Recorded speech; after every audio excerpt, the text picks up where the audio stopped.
On we go, singing elaborately, thinking no evil of nature, when a current, a quiet devil of a thing, comes round from behind a point of the bank and catches the nose of our canoe, ringing it well. It sends us scuttling right across the water in spite of our ferocious swoops at the water, upsetting us among a lot of rocks with the water boiling over them.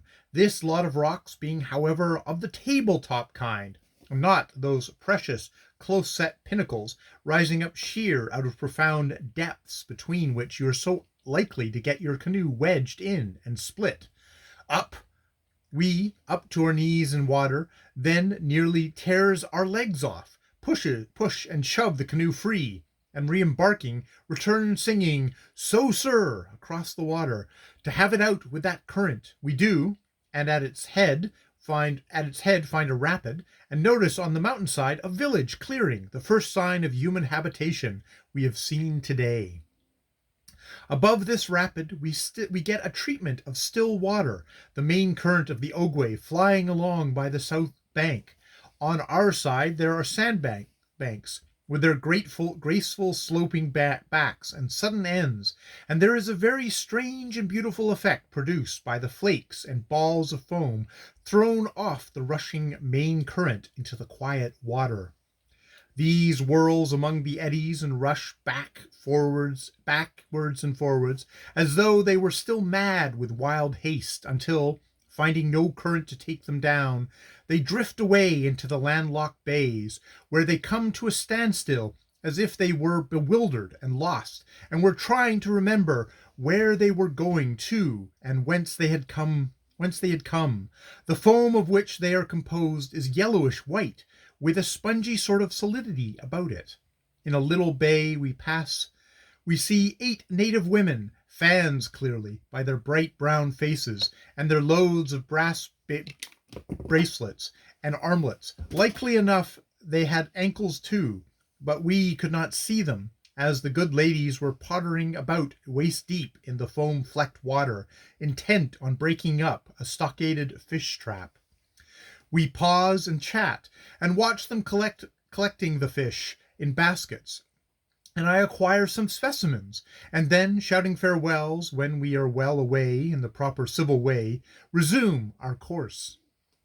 The middle of the Ogwe here is simply forested with high rocks, looking, as they stand with their grim forms above the foam, like a regiment of strange, strong creatures breasted it, with their straight faces upriver, and their more flowing curves down, as though they had on black mantles, which were swept backwards.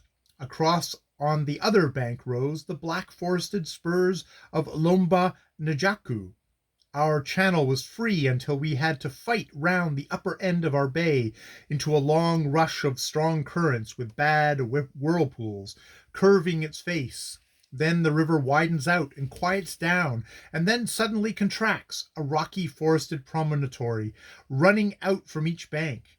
There is a little village on the north bank's promontory, and at the end of each, huge monoliths rise from the water, making what looks like a gateway which had once been bared and through which the Ogwe had burst.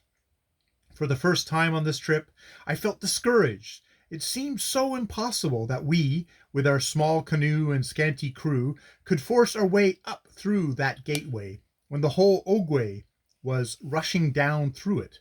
But we clung to the banks and rocks with hands, poles, and paddle, and did it. Really, the worst part was not in the gateway, but just before it, for here there is a great whirlpool, its center hollowed some 1 or 2 feet below its rim. It is caused, my Kembe Islander says, by a great cave opening beneath the water.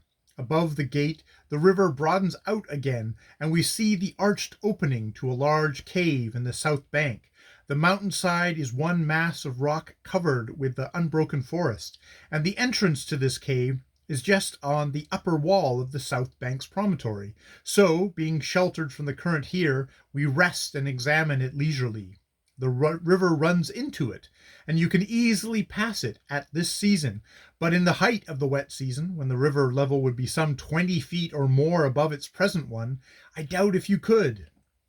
They told me this place is called Boko Boko, and that the cave is a very long one, extending on a level some way into the hill, and then ascending and coming out near a mass of white rock that showed as a speck high up on the mountain. If you paddle into it, you go far, far, and then no more water live, and then you get out and go up the tunnel, which is sometimes broad, sometimes narrow, sometimes high, sometimes so low you have to crawl, and so you get out at the other end.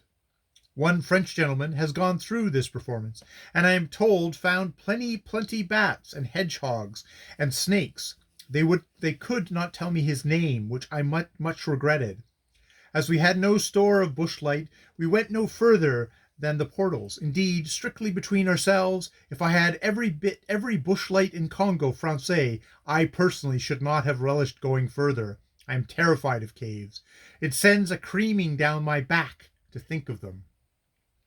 We went across the river to see another cave entrance on the other bank, where there is a narrow stretch of low, rock-covered land at the foot of the mountains, probably under water in the wet season. The mouth of this other cave is low, between tumbled blocks of rock.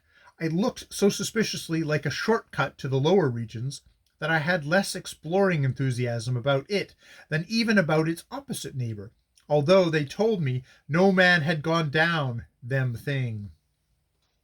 Probably that much to be honored Frenchman who explored the other cave allowed, like myself, that if one did want to go from the equator to Hades, there were pleasanter ways to go than this.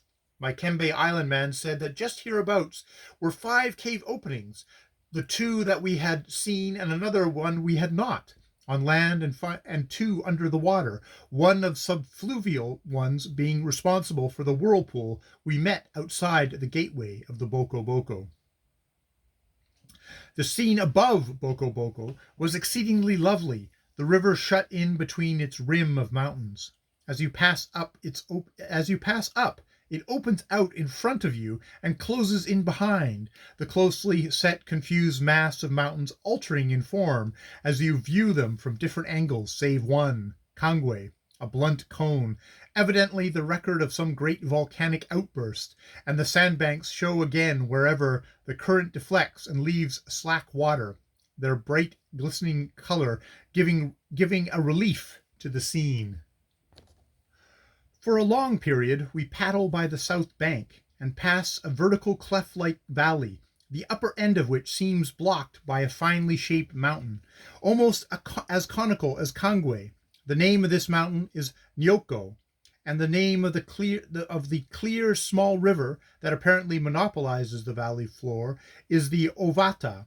Our peace was not of long duration, and we were soon again in the midst of a bristling forest of rock. Still the current running was not dangerously strong, for the riverbed comes up in a ridge, too high for much water to come over at this season of the year.